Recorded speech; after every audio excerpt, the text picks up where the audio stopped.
O título do nosso sermão dessa noite é o controle soberano de Deus sobre a história. O controle soberano de Deus sobre a história. E o que eu quero que ao final do nosso tempo os irmãos saiam na cabeça, que guardem no seu coração, é que esse texto, Daniel capítulo 8, foi dado para nós e para o povo de Deus de um modo geral, para mostrar que o Senhor, Ele está prevenindo, Ele está alertando o seu povo a respeito de um período de perseguição futura, e Ele está trazendo esperança e segurança para o nosso coração, nos mostrando que o Deus soberano vai pôr um fim nos dias de perseguição e destruir o perseguidor. O grande ponto, então, a grande ideia do nosso texto dessa noite é que o Deus soberano limita os dias de perseguição e põe um fim no perseguidor. Tá certo? Nós vamos fazer a leitura do texto até a metade da porção, e aí a outra metade, à medida que eu for pregando e explicando, nós vamos fazendo a leitura. Assim está escrito na palavra de Deus, Daniel capítulo 8, verso 1. A versão que eu vou ler vai ser Almeida Revista Atualizada. Então você pode acompanhar aí na transparência. No terceiro ano do reinado de Belsazar, eu, Daniel, tive uma visão, depois daquela que eu tivera a princípio. Quando a visão me veio, pareceu-me estar na cidadela de Suzã, que é província de Elã, e vi que estava junto ao rio Ulai. Então levantei os olhos e vi, e eis que diante do rio estava um carneiro, o qual tinha 2 chifres, e os dois chifres eram altos, mas um era mais alto do que o outro, e o mais alto subiu por último. Eu vi que o carneiro dava marradas para o ocidente, para o norte e para o sul, e nenhum dos animais lhe podia resistir, nem havia quem pudesse livrar-se do seu poder. Ele, porém, fazia segundo a sua vontade, e assim se engrandecia. Estando eu observando, eis que vinha um bode do ocidente sobre toda a terra, mas ele vinha sem tocar no chão. Esse bode tinha um chifre notável entre os seus olhos. Dirigiu-se ao carneiro, o carneiro que tinha 2 chifres, o qual eu tinha visto diante do rio, e correu contra ele com todo o seu furioso poder. Eu vi-o chegar perto do carneiro, e enfurecido contra ele, o feriu e quebrou-lhe os 2 chifres, pois não havia força no carneiro para lhe resistir. E o bode o lançou por terra e o pisou aos pés, e não houve quem pudesse livrar o carneiro do poder dele, fazendo referência ao bode. Verso 8. O bode se engrandeceu sobremaneira, e na sua força quebrou-se-lhe o grande chifre, e em seu lugar saíram 4 chifres notáveis para os 4 ventos do céu. De um dos chifres saiu um chifre pequeno, e se tornou muito forte para o sul, para o oriente e para a terra gloriosa. Cresceu até atingir o exército dos céus, e alguns dos exércitos e das estrelas lançou por terra e os pisou. Sim, engrandeceu-se até ao príncipe do exército, dele tirou o sacrifício diário e o lugar do seu santuário, e foi deitado abaixo. O exército lhe foi entregue com o sacrifício diário por causa das transgressões, e deitou por terra a verdade, e o que fez prosperou. Depois disso ouvi um santo que falava, e disse outro santo àquele que falava: até quando durará a visão do sacrifício diário e da transgressão assoladora, ou a abominável desolação? Lembra que Jesus fala disso lá em Mateus 24? É aqui que ele tira. Visão na qual é entregue o santuário e o exército a fim de serem pisados. Ele me disse: até 2.300 tardes e manhãs, e o santuário será purificado. Havendo eu, Daniel, tido a visão, procurei entendê-la, e eis que se apresentou de mim uma com aparência de homem. E eu ouvi a voz de um homem de entre as margens do Ulaí, a qual gritou e disse: Gabriel, dá a entender essa visão. Até aqui a leitura da palavra de Deus, o pastor Luiz já orou, então vamos entrar na nossa reflexão dessa noite. Bem, capítulo 8 de Daniel mostra que o controle soberano do Senhor sobre a história. O grande objetivo disso, como eu já mencionei para os irmãos, é mostrar para a gente, é dar esperança para o nosso coração, que os dias de perseguição serão limitados, e que Deus não somente limitará a perseguição do povo de Deus, mas também irá destruir o perseguidor. Nós precisamos lembrar que Daniel capítulo 8 foi escrito para um povo que está no contexto de um cativeiro babilônico. Aproximadamente em 605 antes do nascimento do nosso Senhor Jesus Cristo, Nabucodonosor, com seu exército babilônico, sitia, cerca os muros de Jerusalém. Esse cerco faz com que o povo não tenha como sair para comprar comida, para buscar recurso, e essa invasão de Nabucodonosor se torna bem sucedida.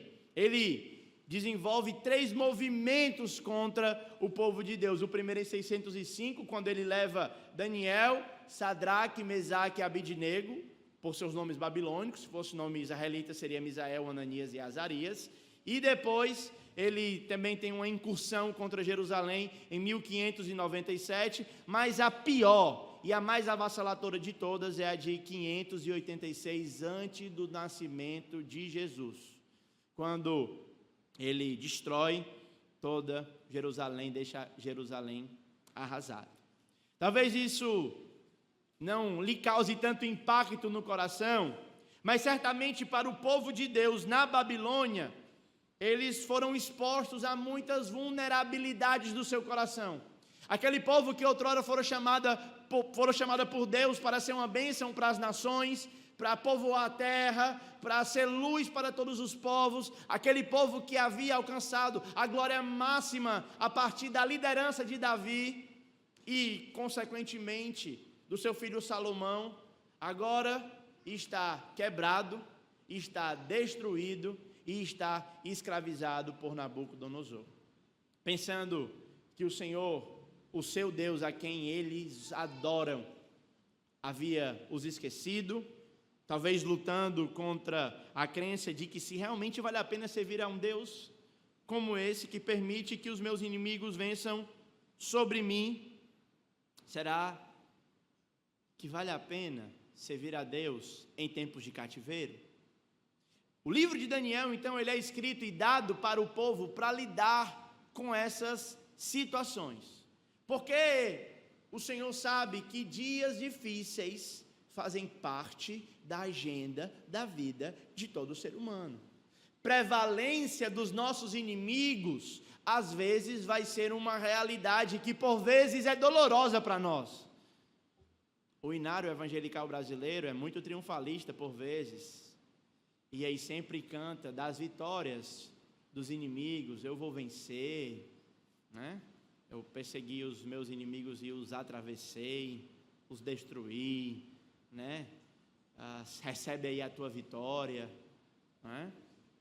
Mas, e quando Deus permite que o inimigo prevaleça sobre nós?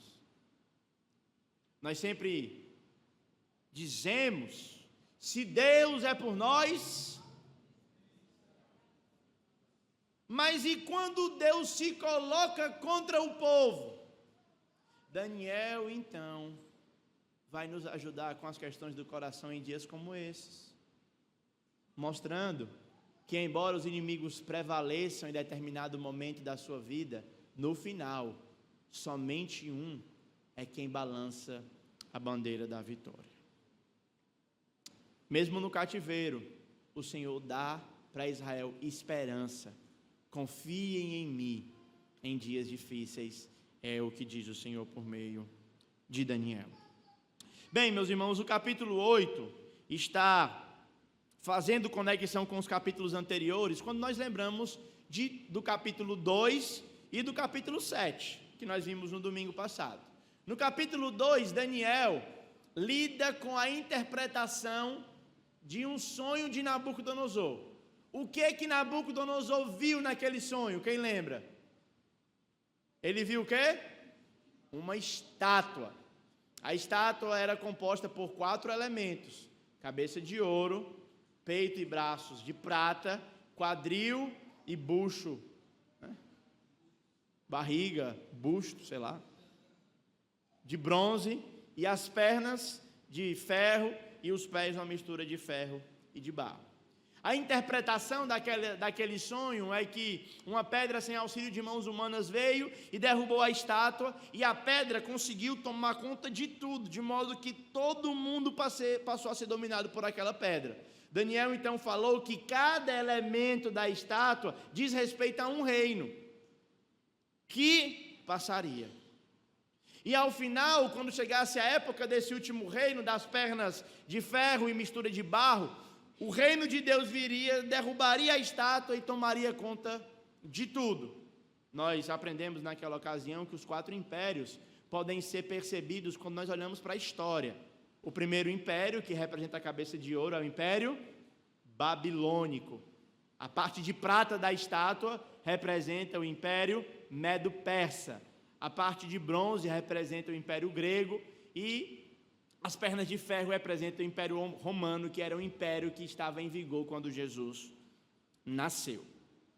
No domingo passado, então, nós vimos uma correlação, agora não da perspectiva humana, que fala de uma estátua e de elementos minerais, mas agora da perspectiva celestial. Agora não é mais uma estátua, mas são 4 bestas saindo do mar. E é interessante perceber como essa mudança de ótica, ela mostra a diferença da forma como os homens veem as coisas e como Deus as enxerga.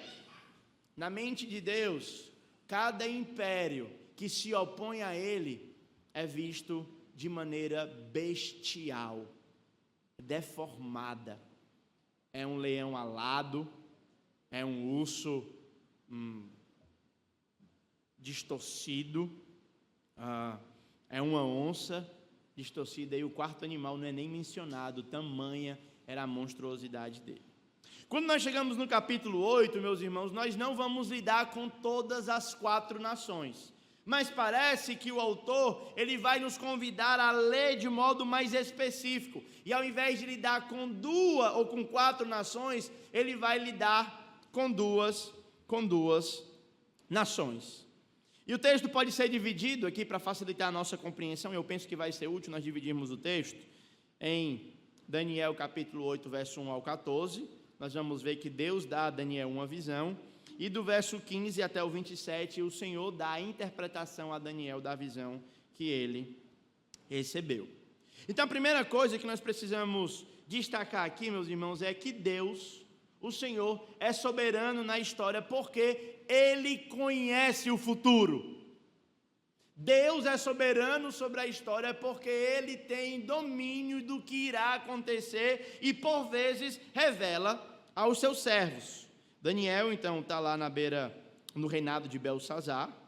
Ele teve uma visão, depois daquela primeira, como ele mesmo disse, que a gente viu no capítulo 7. E quando a visão apareceu, ele meio que foi trasladado para essa cidadela, a cidadela chamada de Suzã, que é província de Elã, que estava junto ao rio. Quando ele então chega diante desse rio, ele levanta o seu olho e diante dele ele vê um carneiro. Esse carneiro tinha 2 chifres. Um chifre era maior do que o outro. Fica claro para nós, considerando o contexto, que esse carneiro é uma referência a Medo-Pérsia. E os 2 chifres fazem referência às 2 nações que se fundem para avançar a sua conquista. Então, um chifre é a Média e outro chifre é a Pérsia. Então, eles vão avançando. Esse carneiro dava marradas para o ocidente, para o norte e para o sul. E nenhum dos animais lhe podia resistir, nem havia quem pudesse livrar do seu poder. Ele, porém, fazia segundo a sua vontade e assim se engrandecia, destacando o poder de domínio, destacando a arrogância, destacando o poder, destacando a força militar da Pérsia. No verso 5, então, ele diz que enquanto ele estava observando essas coisas e tentando entender a visão, apareceu diante dele um bode que vinha do ocidente, sobre toda a terra. Mas esse bode, ele não tocava no chão. Essa dá a ideia de que ele corria rápido, não é? E ele tinha um chifre notável entre os olhos. Esse bode dirigiu-se ao carneiro. Irmão, deixa eu só, vocês estão fazendo assim, está todo mundo uma cara assim, o que esse bicho? Um bode com chifre, com carneiro, calma, vai piorar. Certo? Então ele vê esse bode, peraí, vamos lá, o carneiro tinha quantos chifres? 2, um menor e um maior, significava o quê? Médio, vocês estão entendendo mais que eu estou falando aqui, mas eu estou entendendo nada. Depois veio o bode, que tinha quantos chifres? A gente já viu que cada um desses chifres representa um líder. Esse bode é um império que vai seguir diretamente o império da Média e da Pérsia. Que império é esse? O Império Grego. Esse é mais fácil nós conhecermos o líder. Esse chifre grande no meio da testa, entre os olhos, representa quem? Alexandre o Grande. Certo? Então ele é um líder muito conhecido. E a ideia de que ele não tocava na terra fala da velocidade. Alexandre, ele assumiu o império com 22 anos, ele foi treinado eventualmente, há historiadores que afirmam que ele foi treinado por Aristóteles, e ele então avança de modo positivo na conquista, de modo poderoso na conquista do mundo de sua época.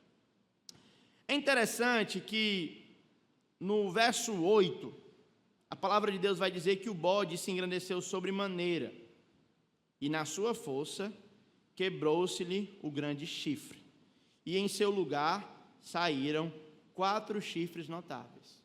Então aqui ele está falando da morte de Alexandre o Grande. E é muito interessante, irmãos, a precisão com que a Bíblia trata os eventos históricos. Esse texto foi escrito quando Daniel estava na Babilônia. Alexandre o Grande vai aparecer cerca de 150 anos depois. E é incrível que a descrição da morte de Alexandre o Grande é exatamente dentro desses termos. Ele é morto sem nenhuma explicação. Embora os estudiosos contemporâneos acreditem que ele tem algum tipo de malária, mas ele morreu por algum tipo de febre. Não foi morto em batalha. Quebrou-se-lhe. E aqui eu quero que você preste atenção na construção da voz passiva aqui. Porque a pergunta quando diz assim, quebrou-se, ninguém se quebra a si mesmo. O objetivo do texto é mostrar para a gente que o Senhor é soberano na história. E algumas vezes a soberania de Deus é revelada de modo ativo. Quando ele, por exemplo, fala para Gabriel, diz Gabriel, explica para Daniel a visão. Isso é uma intervenção de Deus na história de modo ativo, de modo que todos que estão ao redor podem perceber, ficou claro para todos. Mas existem outras intervenções de Deus que são passivas, que são nas entrelinhas, que não são tão perceptíveis. E ainda assim é Deus soberanamente agindo. O que é verdade para a história também é verdade para a sua vida, meus irmãos.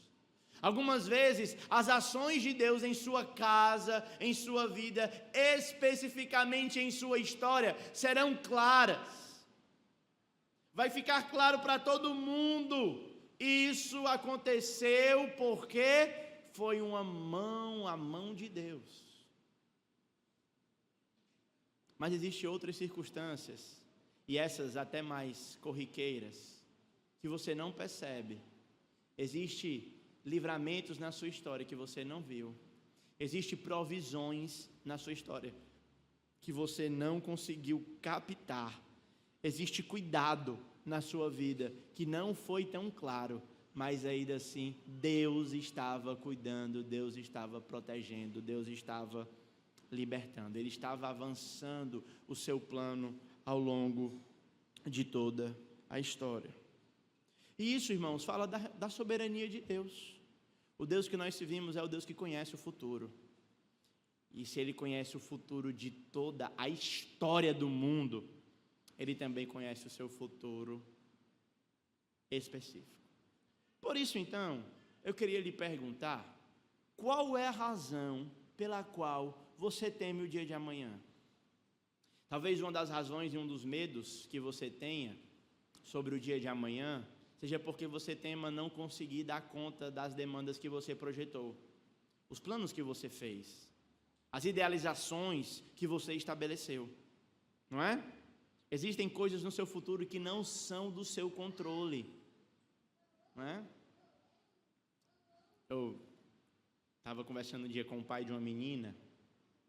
Ele disse que a primeira coisa que pensou quando pegou ela nos braços foi que daqui a 20 anos ele ia estar sentado no sofá da sala da casa dele, a campainha ia tocar, ia entrar um rapazinho, ia dizer: eu vim falar com o senhor porque eu queria pedir a mão da sua filha. Essa é uma questão sensível para o coração dos pais, né? Principalmente quando na igreja só nasce menina, tem pouco menino para a gente poder fazer os casamentos combinados. Isso é uma questão sensível para os pais. Mas eu não sei quais são as questões sensíveis que dizem respeito ao seu futuro, não. Israel, dentro do contexto do cativeiro, olhava para o futuro e não tinha esperança. Eles pensavam: nós vamos morrer aqui. E Daniel, ao receber essa profecia, era uma ferramenta de Deus para o povo, para lembrar: calma, o Senhor soberano tem o controle sobre o futuro.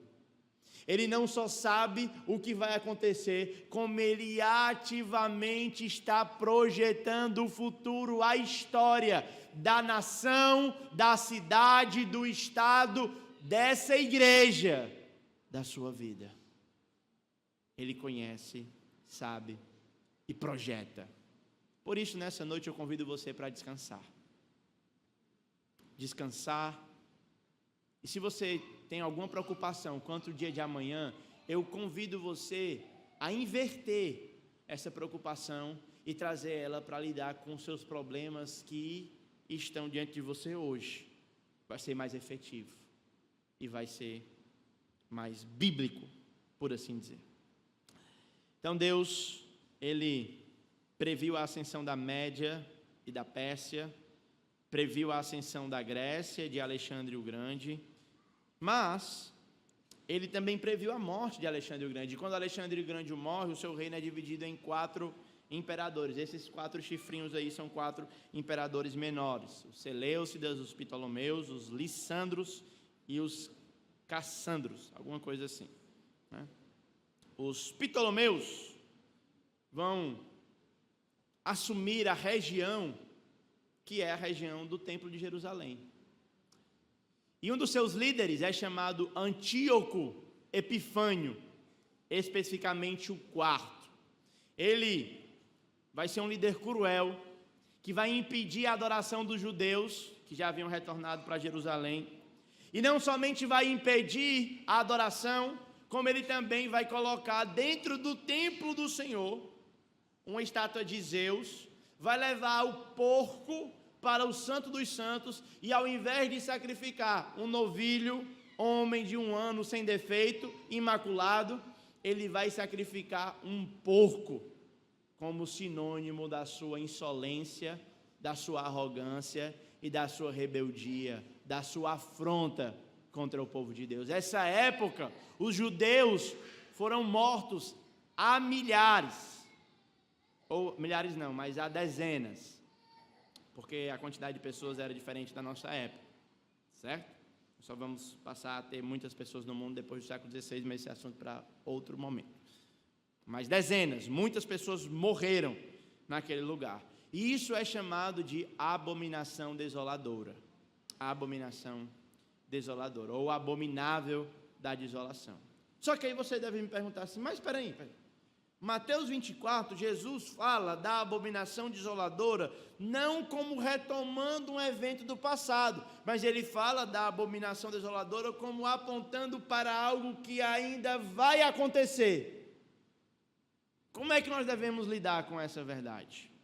De fato, o que acontece com Antíoco Epifânio e o povo de uma geração posterior à de Daniel, ainda não é aquilo que nós conhecemos como grande tribulação, o período onde o povo de Deus passará por grande sofrimento sobre a terra. Mas esse momento tipifica, e Antíoco Epifânio, esse chifrinho aqui, tipifica um líder maior que virá. O Novo Testamento o denomina como anticristo. Paulo, escrevendo aos Tessalonicenses, o denomina como homem da iniquidade. Que será, meus irmãos? Olha a coincidência. Não um líder religioso, será um líder político. Político. Que arrastará o coração das nações, seduzirá a muitos e depois perseguirá o povo de Deus. Na semana passada nós já conversamos sobre isso e eu queria reenfatizar uma vez mais aqui. A nossa nação vive uma relação complicada com a política.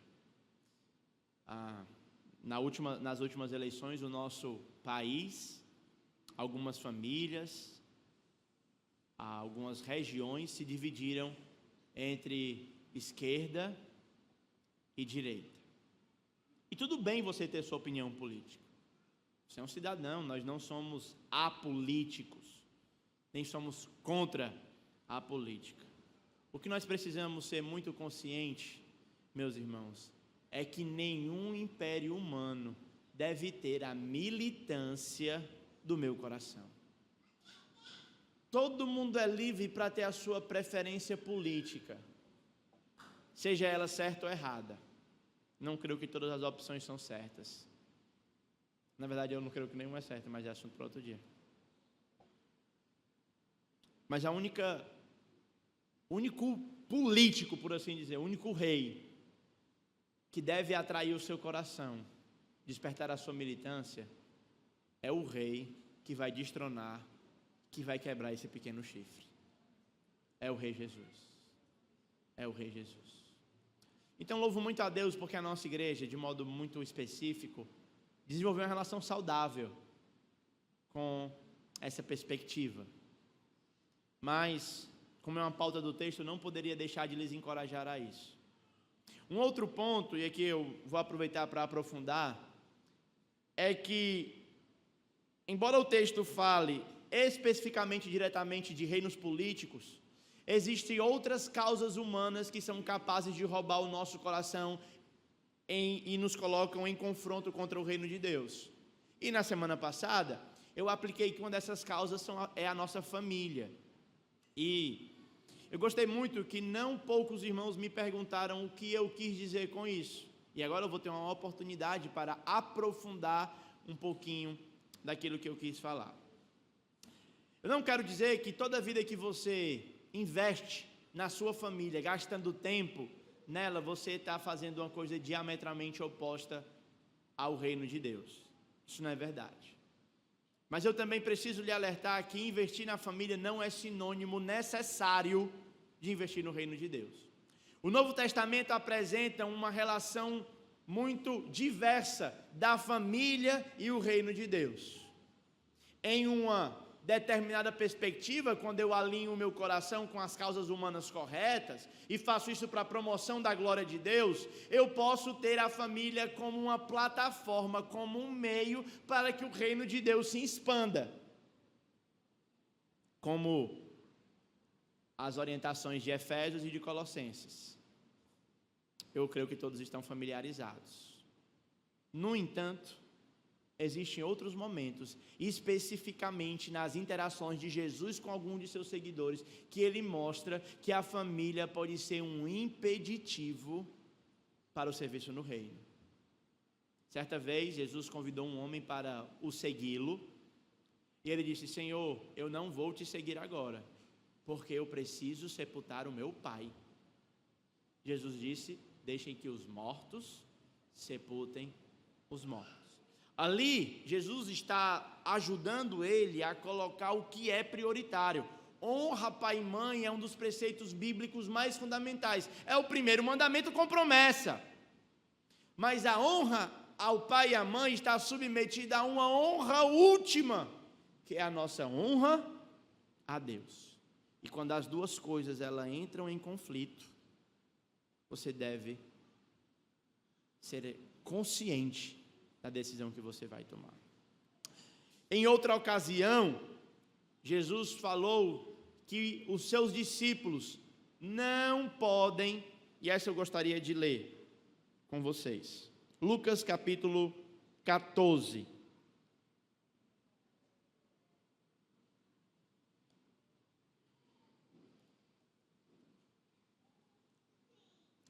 Vamos ler só o verso 25, a gente pega o contexto, depois eu vou pulando alguns versículos com vocês, considerando que é um texto conhecido. Grandes multidões o acompanhavam e ele voltando-se lhes disse: ninguém vem a mim se não aborrecer a seu pai, mãe, mulher, filhos, irmãos, irmãs e ainda a sua própria vida. Quem não fizer isso, o texto é muito claro, o que é que diz? Não pode ser discípulo. Então, nesse sentido, a gente muitas vezes já ouviu falar que o seu primeiro ministério é o quê? É a sua família. E que você deve estar atento para que o seu serviço na igreja não atrapalhe a sua relação familiar. Ok? Isso é bíblico. No entanto, eu não conheço uma família da nossa igreja na atual realidade que esteja pecando com a família por servir o reino de Deus. Pelo menos eu não conheço. Pode ser que tenha. Mas também não conheço quem está pecando contra o reino de Deus por servir a família. Certo? Mas o que eu queria dizer para você, e o que eu queria convidar, não é para eu tomar essa decisão a respeito da sua vida, da sua realidade, mas é para que você, olhando para a sua vida, olhando para a forma como você desenvolve essa relação, não perca a realidade de que existe uma precedência de um sobre outro. Eu amo a minha família como uma plataforma para o serviço do reino, porque se eu vou para o reino, eu consigo voltar para a família, mas a família não consegue fazer o caminho inverso. Isso faz sentido? Quando eu estou no reino, eu sou uma bênção para a minha família. Mas se eu me preocupar só com a minha família,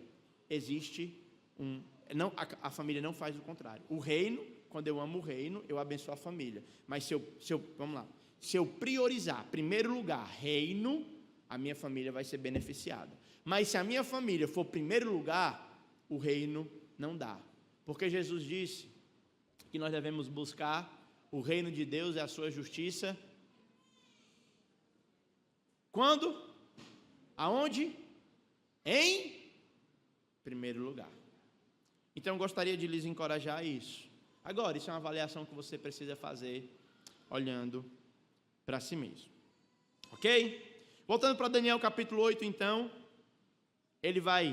vamos ler do verso 16 agora em diante. Eu ouvi uma voz de homem dentre as margens do Ulai, o qual gritou e disse: Gabriel, dá a entender a este a visão. Veio, pois, para perto de onde eu estava. Ao chegar, fiquei amedrontado e prostei-me com o rosto em terra. Mas ele me disse: entende, filho do homem, pois esta visão se refere ao fim do tempo. Falava ele comigo quando caí sem sentido, rosto em terra. Ele, porém, me tocou e me pôs em pé no lugar onde eu me achava. Uma coisa interessante que é sobre as experiências místicas, né? Algumas pessoas, elas buscam ver anjos, visões, e essas coisas bem místicas, né? Na Bíblia, todo mundo que teve uma experiência mística não ficou pulando de alegria, não. Um fenômeno comum a todo mundo que teve uma experiência mística é cair, ficar com medo, sentado no chão, sem falar nada. Foi assim com Daniel, João no Apocalipse também foi a mesma coisa, Isaías no capítulo 6, certo? Então, tem essa realidade aí, tá bom? Verso 20, Aquele carneiro com 2 chifres que vistes são os reis da Média e da Pérsia. Agora, é o próprio Deus reafirmando aquilo que eu havia dito para vocês. Mas o bode peludo é o rei da Grécia, o Alexandre o Grande, entre os olhos. E o chifre entre os olhos é o primeiro rei, né? Fazendo referência a Alexandre aqui. O que tendo sido quebrado, levantando-se em 4 deles, significa que 4 reinos se levantarão deste povo, mas não com força igual a que ele tinha, uma vez que o reino é dividido. Inclusive é uma guerra civil na divisão desse reino. Mas no fim do seu reinado, quando os prevaricadores acabarem, levantar-se-á um rei feroz, cataduras e especialidades em intrigas. Grande é o seu poder, mas não por sua própria força. Causará estupenda destruição, prosperará e fará o que lhe aprouver. Destruirá os poderosos e o povo santo. Aqui é uma declaração de Deus de que em um determinado momento da história o mal vai prosperar. Esse pequeno chifre, ele será grande em poder, ele prosperará, ele fará o que ele quiser, e ele vai destruir os poderosos e vai destruir o povo santo. Como é que você lida com isso? Verso 25 vai mostrar então que pela astúcia dele nos empreendimentos, ele fará prosperar o engano, o seu coração se engrandecerá, destruirá muitos que vivem despreocupadamente. Levantar-se-á contra o príncipe dos príncipes, aqui fazendo referência ao Senhor dos Exércitos. Mas no final, depois do seu sucesso, depois da sua vitória, depois da sua jornada bem-sucedida, ele será quebrado. E o texto qualifica a quebra do império desse insolente, conforme o texto diz, como uma quebra que acontece sem esforço de mãos humanas. Perceba que quando Golias assolou o exército de Israel, a confiança do povo estava em quem? Em Davi, não é? Você lembra da época de Sansão? Lembra disso? O povo também confiava muito em Sansão, né? Sansão era forte, cabeludo, depois ficou careca. Acho que eu estou ficando fraco, eu também estou. O telhado está acabando, né? Mas o povo confiava. No entanto, aqui é diferente. Não há ninguém que é destacado como um guerreiro que destruirá o inimigo. Ele será quebrado sem esforço de mãos humanas. Da mesma maneira, você lembra como é que a estátua foi derrubada? Foi derrubada por uma pedra sem esforço de mãos humanas. O que é que Daniel está reenfatizando constantemente para os seus ouvintes? Que no final das contas, eles não devem planejar montim. Eles não devem planejar uma revolução armada. O que eles devem fazer é dobrarem os seus joelhos, descansarem e confiarem que no tempo propício o Senhor virá como no dia da batalha. A visão da tarde e da manhã que foi dita é verdadeira. Tu, porém, preserva a visão, porque se refere a dias muito distantes. Verso 27, dá para pregar um sermão inteiro só sobre o verso 27. Ó. Eu, Daniel, enfraqueci e estive enfermo alguns dias. Então, me levantei e tratei dos negócios do rei. Ele ficou doente e botou atestado. Né? Rapaz, eu precisei de 15 dias para me ficar em casa descansando. Não, meu irmão, ele ficou doente. A profecia que veio para ele deixou ele enfermo, acamado. Ele diz, ó. Mas eu eu me levantei e tratei dos negócios do rei. Muito legal. Lembra que esse rei aqui é um rei que matou possivelmente toda a família de Daniel. Lembra que esse rei, o Belsazar, está na dinastia de Nabucodonosor, que foi o rei que não só matou Daniel, como destruiu a sua cidade, destruiu o pai dos seus amigos, matou crianças com muita crueldade. E ele ainda assim decidiu abençoar a Babilônia. Quero caminhar para o fim dessa tortura, de estudar o Daniel capítulo 8, lembrando para nós que esse capítulo mostra, um reino inimigo que se levanta contra o reino de Deus. Só uma nota de rodapé: quando eu digo tortura, não é que não é prazeroso, é difícil de pregar esse texto sem ser enfadonho, sem ser cansativo, mas isso é um desafio até para a nossa maturidade, para lidar com coisas que não são tão agradáveis, Nem sempre é só Jesus acalma uma tempestade, Também tem que lidar um texto de carneiro com chifre, com bode que anda, que voa, que morre, sai mais chifre no meio, é um negócio complicado. Mas esse capítulo se concentra em apresentar para nós como um rei perverso vai se levantar para lutar contra o povo de Deus, vai perseguir o povo de Deus em determinado momento da história, vai até ter algum tipo de sucesso. Mas o que nós precisamos lembrar, meus irmãos, é que Deus vai limitar essa perseguição. E durante a perseguição, Deus vai guardar aqueles que são fiéis ao seu nome. Mas essa perseguição e esse embolo entre os reis não começa aqui em Daniel capítulo 8. Esse conflito de dois povos distintos e rivais inimigos é apresentado desde Gênesis capítulo 3, verso 15, quando o Senhor diz que a descendência da mulher terá que esmagar a cabeça do descendente ou da descendência da serpente. Em um certo sentido, Caim e Abel representam como essa perseguição começa na história da redenção. Mas o ponto lá de Caim e Abel é que mesmo com a morte do inocente, Deus reclama o sangue dele. A perseguição ao povo de Deus continua, mesmo antes de Israel tornar-se nação. Em Gênesis capítulo 15, verso 13 e 14, o Senhor diz para Abraão: eu os levarei cativos para o Egito. Lá haverá uma nação que lhes fará sofrer, mas depois de um tempo, vocês, 400 anos especificamente, vocês serão libertos. No Novo Testamento, meus irmãos, Jesus também vincula o rei malvado, esse pequeno chifre que nós vimos no capítulo 7, que é a figura do anticristo, como seu inimigo final. Em Mateus capítulo 24, verso 15, Jesus diz: quando, pois, virdes o abominável da desolação que falou o profeta Daniel no lugar santo, quem lê entenda, agora vocês entendem, a abominável desolação é um rei inimigo sacrificando um porco e perseguindo o povo de Deus, Não necessariamente o porco, mas a perseguição principalmente. O que é que vocês devem fazer? O que estiverem na Judéia, fujam para os montes. Logo em seguida a tribulação daqueles dias, o sol se escurecerá, então aparecerá no céu o sinal do Filho do Homem. Todos os povos da terra se lamentarão e verão o Filho do Homem vindo sobre as nuvens no céu com poder e muita glória.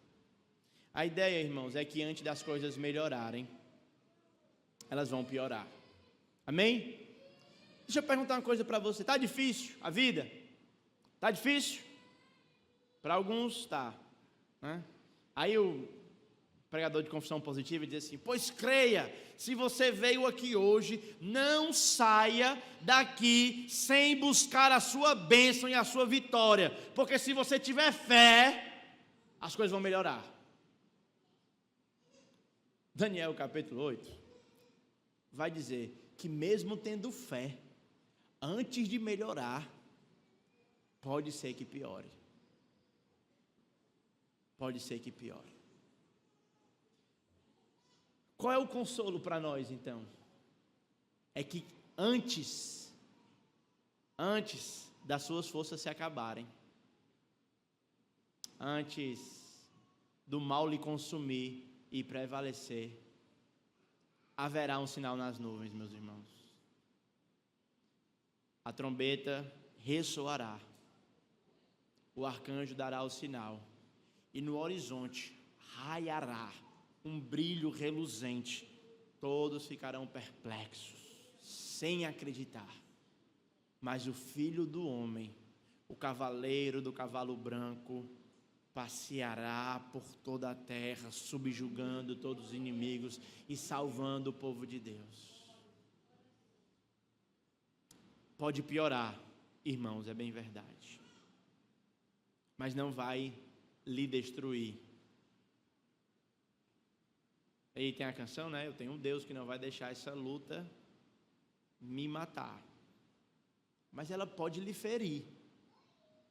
E se é uma luta, você pode levar pancadas que talvez pareça que não vão aguentar.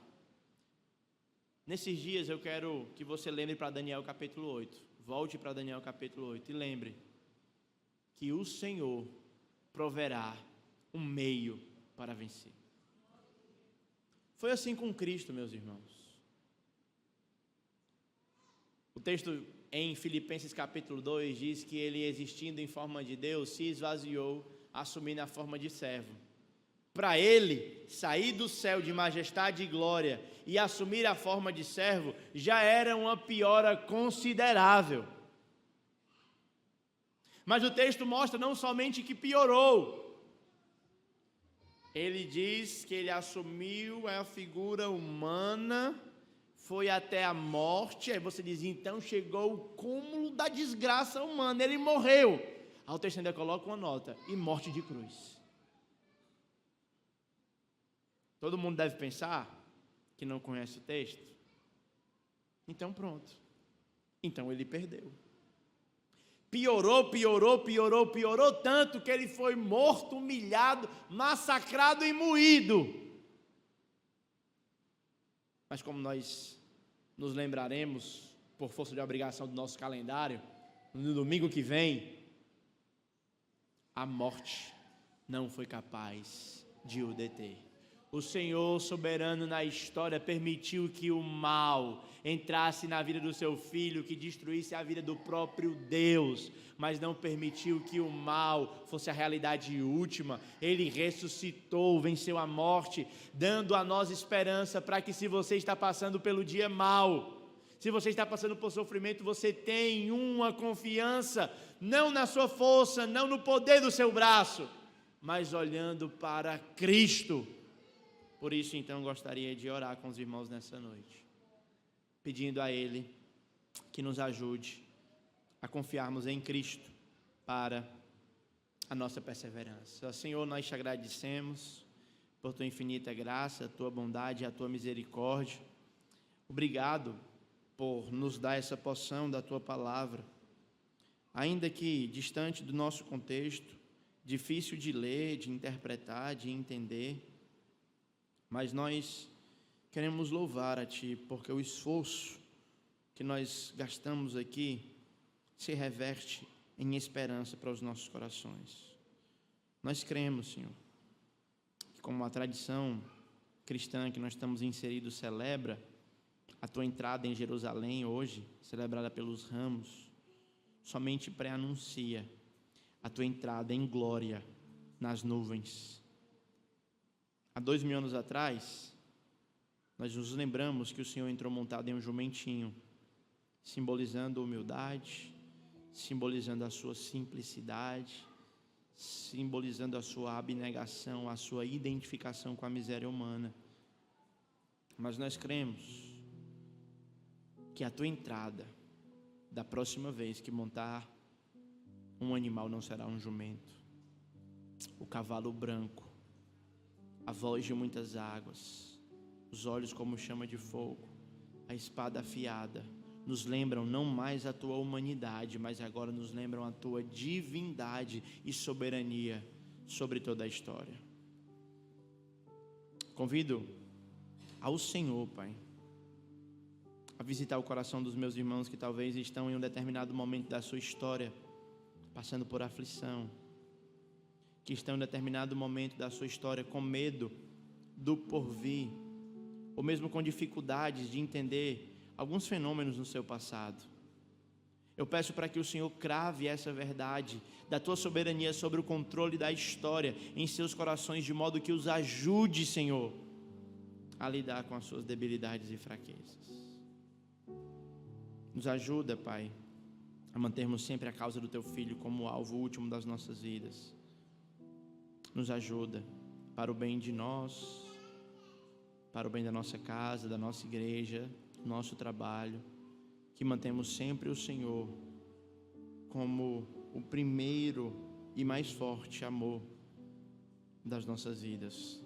Que possamos te amar com toda a alma, com todo o nosso entendimento, mas que esse amor ao Senhor se reverta em amor ao próximo, seja o próximo dentro do contexto da nossa família, da nossa igreja, do nosso trabalho.